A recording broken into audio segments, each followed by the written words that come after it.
Radio 1210, WPHT. It is Dom time. Good Wednesday. It's always a special day when Tom Fitton of Judicial Watch stops by. Nobody that I know of, no organization is pursuing things on so many fronts at once and so successful at getting to the bottom, overturning all those rocks in Washington and all over the place. Let's go to Tom Fitton on Talk Radio 1210. Hey, Tom, welcome back. Thank you for joining us today. Hey, you're welcome, Don. Good to be back with you again. Well, I wanted to ask you, I just thought about it a moment ago. I had a whole list of things here that are pertinent with Obamagate and all that. What is Judicial Watch? Are you guys doing anything on this lockdown? Because I'm borrowing, and stealing anybody I can, Tom, with any idea. In Pennsylvania, we are living under the tiny tyrant's dictates here. I'm not sure if you're aware of that.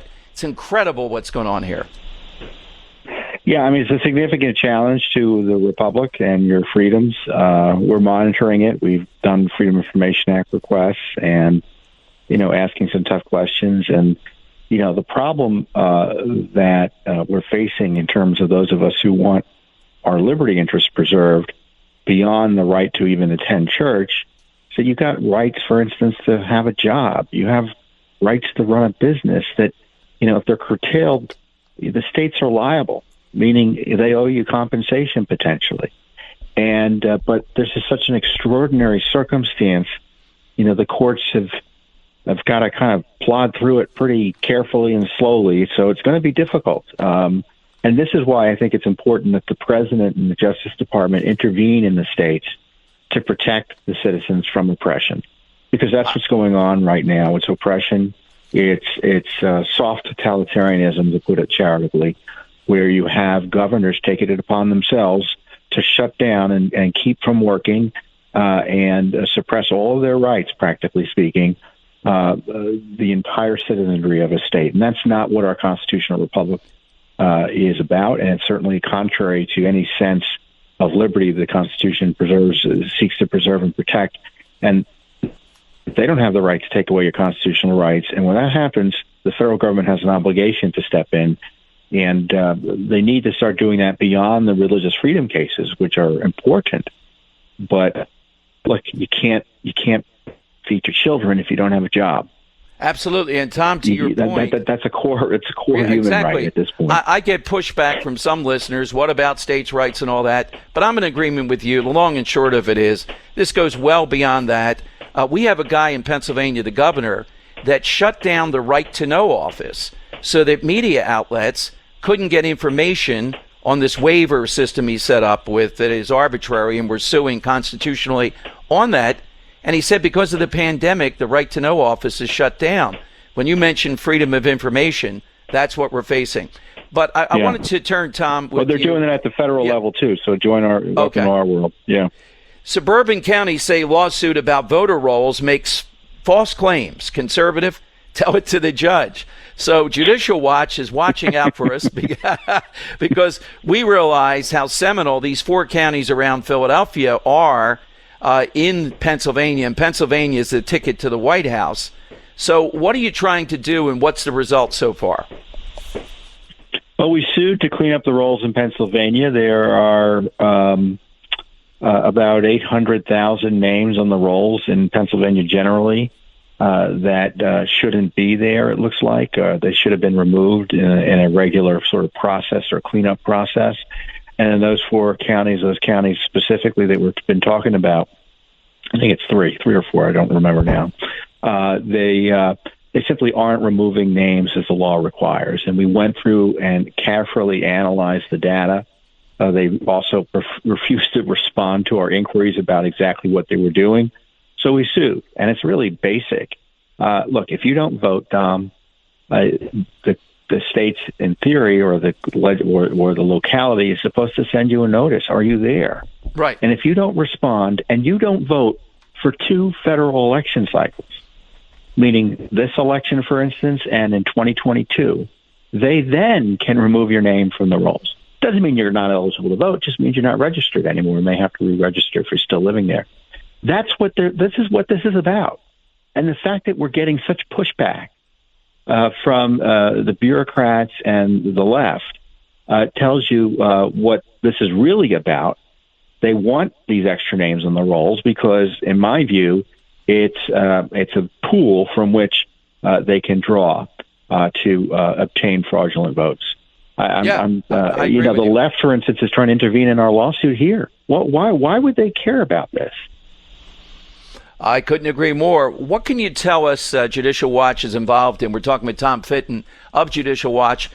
Mail-in ballots across the country, and particularly here in Pennsylvania. What's going on with that right now? Well, it's a state-by-state push. Pelosi wants to nationalize it. Right. That's in her latest Coronabus bill.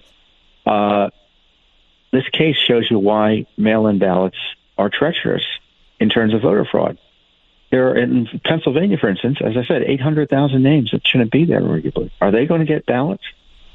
How are we going to certify the identity of those voting? Are the systems set up to protect and secure those ballots? Do we want to turn our 2020 elections over to the United States Postal Service? I think not. There's a story in Paterson, New Jersey. Hundreds of ballots are floating around or being set aside because of concerns about fraud. The lists aren't clean in New Jersey, so the ballots are sitting on the floor near the mailboxes. That's the allegation. Yeah, absolutely. Well, Tom, that's right out of the news, too. I have somebody following this, a couple people. We're really following to see if there's any meaning to that congressional race, special election for the Katie Hill seat, the Democrat involved with the threesome and all that in California. The guy is ahead as of this morning by like 11 points, but people are still afraid because Democrats in California can harvest the votes. And that crop can make up any number, I guess. That's what the fear is, right? Well, for instance, Pelosi's bill wants to, and this is what they were trying to push in Wisconsin before the Supreme Court pushed them back. They wanted to count ballots up until 10 days after the election. Right. So, the standard procedure ought to be, if you want to vote by mail, you drop it in the mail, so it's counted by, but not after Election Day. Mm-hmm. So their theory is you can, at 10 o'clock at night, run down to the post office on Election Day and throw in your ballot, and if you're a ballot harvester, I don't know, maybe hundreds of more, to have them voted days after, quote, Election Day. They are setting up an infrastructure. They're setting up the steal. It's hard to overstate it. They're setting up the steal. No voter ID, washing the system or overwhelming the system with mail-in ballots, ballot harvesting, and it's a recipe for chaos. Absolutely. But look, you're only one organization, but boy, what an organization. And we'll tell listeners how to support it in a moment. But the other big thing you're involved in, we need a dose of a Hillary update. You guys have all kinds of court orders on her, but you and I know Hillary's pretty determined too, pretty slippery to get out of things. Well, there's a federal court order that she has to be deposed in our case on the Freedom of Information Act about her emails. It was a Benghazi case, so we're going to be asking her about Benghazi attack records as well. She's desperate to avoid that, so she filed an emergency appeal. On top of that, the court also ordered her to produce a document her lawyers had created, allegedly, about the review and seeming destruction of her emails. And remember, her lawyers took a look at all the emails, and then they decided with her to destroy half of them. So there was a memo about how that all happened. And Hillary Clinton doesn't want to turn over the memo. So we had to file a motion to compel because she's resisting the court ruling that she turn over at least a portion of the memo. They're arguing it's all attorney work product, which would keep it completely away from us. And we're saying that's not true, and the court's already ruled. But it just shows you that, even in this 2020, she's still fighting the truth about her emails. It's unbelievable. Here's a parting area for you, though.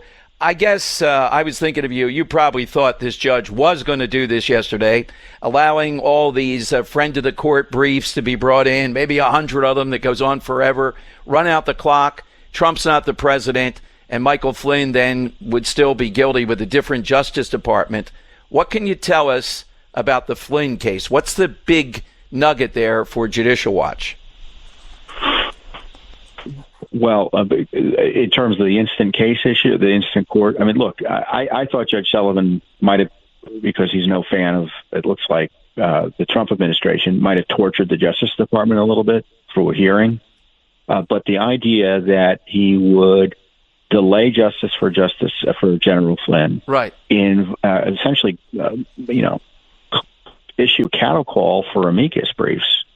You just think about this. You're facing questions about your freedom based on a federal prosecution, and the feds don't want to prosecute you. And rather than the judge doing what the judge ordinarily would do, which is dismiss the claim, he gives third parties with political motives and all sorts of ideological reasons an opportunity to come in and argue against you as to why you shouldn't have your freedom. That's not the way our criminal justice system is supposed to work. And I hope the judge backs down from this. I don't know what the lawyers can do. I'm not a lawyer, but can they get a new judge? I don't know. Mm-hmm. And I've always highlighted this. And I'm sure I've highlighted it with you, Don. This is why pardons are necessary. Yes, the system is broken when it comes to justice related to the Trump people, and that's clear here. I mean, we have a judge that wants to do what he's doing for whatever reason. Let's say he's just, maybe he wanted to hear what Judicial Watch wanted to say. Maybe he wanted to hear about criminal processes that he should implement against the persecutors of General Flynn. But he didn't say that. And it suggests that he's just looking for further reasons not to do what the law requires. And it's really disturbing. I thought he might cause some trouble for the government here and trouble for Flynn. I'm shocked that he took this step. I really am. It is piling on after all is said and done. Now, Judicial Watch, where do we find you, and how can people be supportive of this work, particularly as we come into this election cycle? Tom Fitton has laid out today a tremendous number of things and fronts that are going on to get a fair election. Where do we go? You can go to judicialwatch.org. We're on Facebook. We're on Twitter. You can follow me on Twitter as well, at Tom Fitton. Look, I tell you, there's no one doing more to protect the Constitution on these issues of corruption than little old Judicial Watch. I agree. And we interview everybody imaginable. It's amazing how much stuff you have out there and how dogged, how long. So I believe someday you're going to have Hillary Clinton saying, what difference does it make to your face? We'll see. All righty. Thank you, Tom, very much. Thanks for the time today. You're welcome, Tom. Thank you. Tom Giordano, weekdays 9 till noon on Talk Radio 1210